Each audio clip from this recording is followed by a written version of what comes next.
Hello, my name is Jim McGillivray and this is the Pipe Box, your source for all things piping. If you find this video useful, please give it a like and please subscribe to this YouTube channel to see more videos like this. We're going to go over a tune today, and you can print the music out for this tune by going back to the description of this video on my YouTube channel. You will find a link to a PDF there. Today I would like to do with you a slow air, what we might more specifically call a Gaelic air. A Gaelic air is a tune that probably started out as a song, most likely in the Highlands of Scotland or about the Highlands of Scotland. Subsequently, these tunes, these songs, these beautiful melodies were turned into tunes for the pipes. This tune is called Mi'n Toman. That is a Gaelic title that means literally, I see the hillock, or I see the small hill. It seems like an odd title for a tune, and it's a far cry from something like the mist-covered mountains. But let's listen to the first verse. That may give us a little more insight. I see the hillock of the rowan and the holly. I see the hillock of the rowan and yonder. I see the hillock of the rowan and holly, and my beloved resting on his elbow there. You can rest assured that it loses a little bit in translation from the Gaelic to English, but you get the idea of the tune. In terms of level of difficulty, you would be hard-pressed to find a tune much easier than this. Everyone is welcome to have at it. It's a beautiful, poignant melody, demands lots of expression. This tune would be quite at home at a funeral or a memorial service. Let's begin by listening to the whole tune played on a Dagger electronic chanter.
That was the Gaelic air Mi'n Toman, played on a Dagger electronic chanter.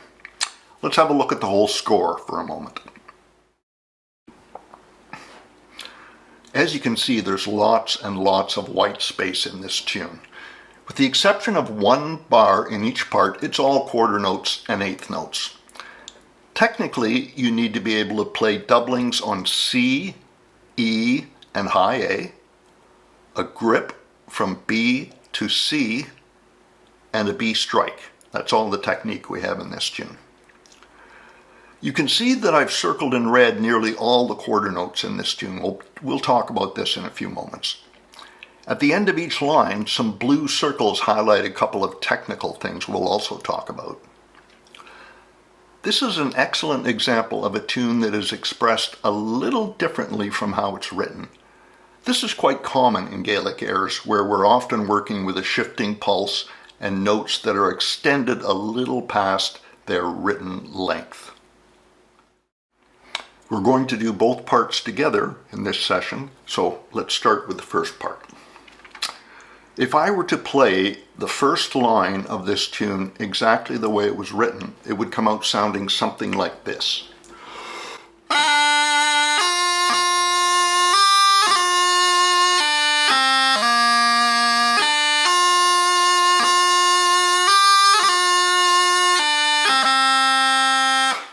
In fact, I want to play it like this.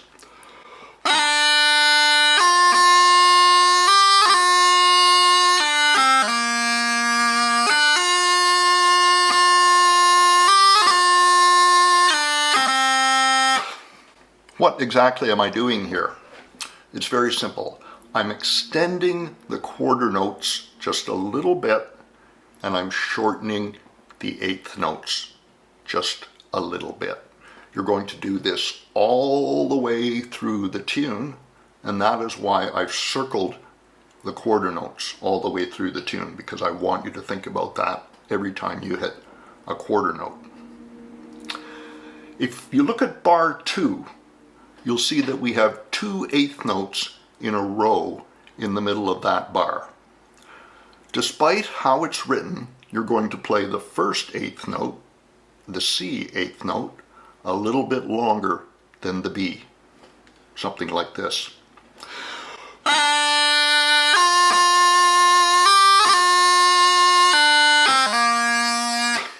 That was exaggerated just a little bit to make the point, but this shows us how in Gaelic airs we often bend the written notes to suit the melody and the expression and the feeling that we wish to put into the tune. So all the way through this tune, push out the quarter notes. Bar 3 opens with a short note. As I've often discussed in other videos, whenever you have a short note that starts a bar, it's on the beat, you may have a tendency to play that note early. Wait for that C as long as you can.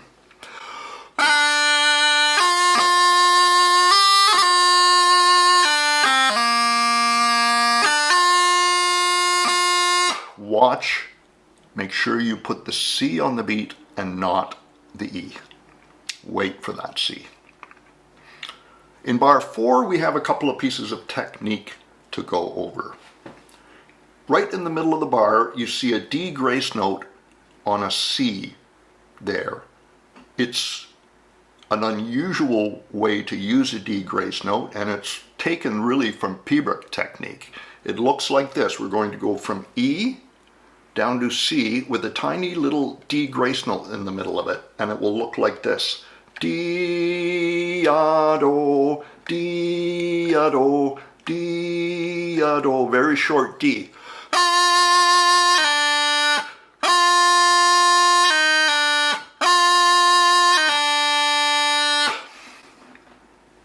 At the end of the bar, we have a B strike with a G grace note at the front of it. It's really important when you play this that you put the G grace note on the beat and not the strike. Pipers have a tendency to put the second grace note in a doubling or a strike such as this, which is very much like a doubling. Pipers have a tendency to put the second grace note on the beat.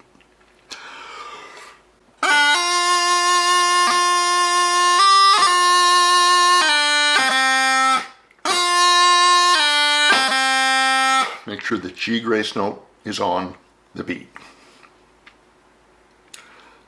This brings us to another technical principle that I've talked about in many of my videos, and I've talked about in my technical tutor, Rhythmic Fingerwork. We're going to see that in bar 1 again, which opens with a C doubling on it. Each line has a C doubling to start the line. Very much like the B strike we just went over, you're going to make sure the G grace note is on the beat, not the C doubling.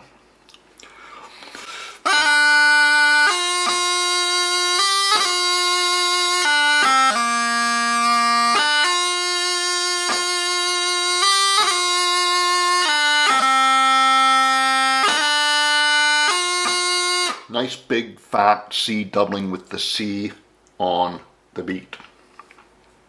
Make sure you don't put the D grace note on the beat.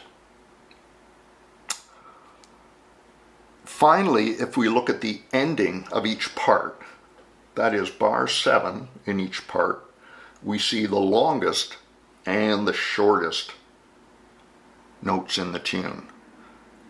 Bar 7 starts with a long low A, and right after that tied note, which makes the low A longer, is a very short B. As you can see, it's written out as a 32nd note, which is the length of a grace note. It's played a little bit longer than that, but it is very short. So the ending,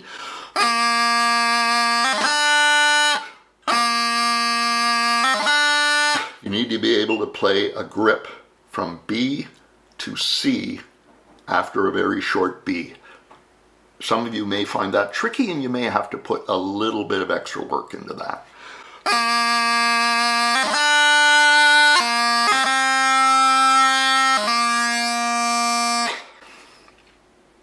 Okay, that's the whole tune. Just one major principle of expression, a couple of minor technical details. Let's hear the whole tune played in the practice chanter.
Be very patient as you play this tune. I've often found that less experienced players, for some reason, have a little bit of trouble holding long notes as long as we want them held. Rushing a little bit off the long notes is a hallmark of inexperience. So keep that in mind as you're playing this tune and looking at the red circled notes. In the Dagger recording that I played earlier, I played this tune at 36 beats per minute. You have a little bit of leeway to play a little faster than that or a little bit slower than that.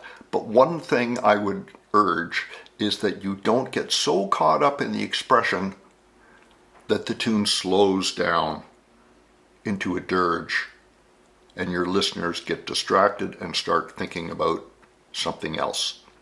Put the expression into the tune, but tempo is the boss. You need to keep going at a steady tempo that will engage your listeners and not bore them. Also, for players, and not just the inexperienced ones, but even the experienced ones, when you play this tune on pipes, be very careful of your blowing. course, you should be very careful of your blowing when you play any tune on pipes. But a tune like this, a slow air, where you have lots of very long notes, I find pipers, when they go down to the bottom hand, they tend to ease off their blowing and take rests. So, for example, in the second part, bars 1 and 2,